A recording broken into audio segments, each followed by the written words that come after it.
Chapter 30.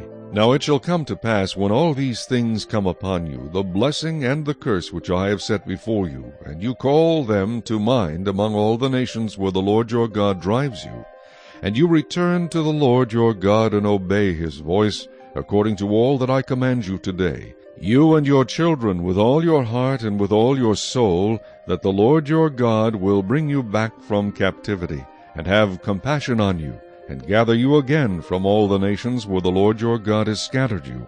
If any of you are driven out to the farthest parts under heaven, from there the Lord your God will gather you, and from there he will bring you.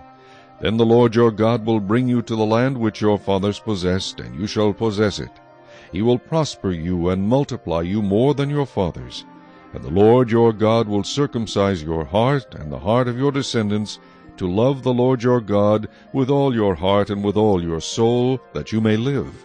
Also the Lord your God will put all these curses on your enemies, and on those who hate you, who persecuted you. And you will again obey the voice of the Lord, and do all his commandments which I command you today. The Lord your God will make you abound in all the work of your hand, in the fruit of your body, in the increase of your livestock, and in the produce of your land for good.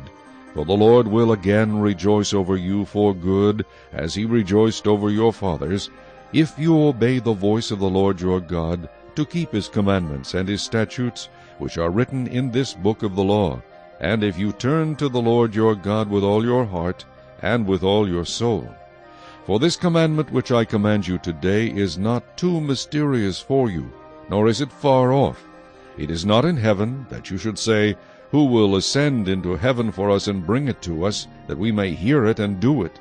Nor is it beyond the sea, that you should say, Who will go over the sea for us and bring it to us, that we may hear it and do it?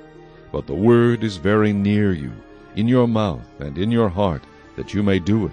See, I have set before you today life and good, death and evil. In that I command you today to love the Lord your God, to walk in his ways, and to keep his commandments, his statutes, and his judgments, that you may live and multiply, and the Lord your God will bless you in the land which you go to possess.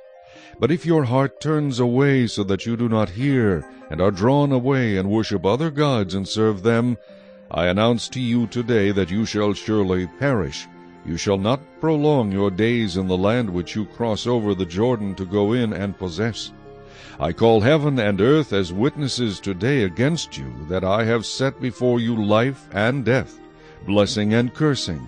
Therefore choose life, that both you and your descendants may live, that you may love the Lord your God, that you may obey his voice, and that you may cling to him, for he is your life and the length of your days, and that you may dwell in the land which the Lord swore to your fathers, to Abraham, Isaac, and Jacob, to give them.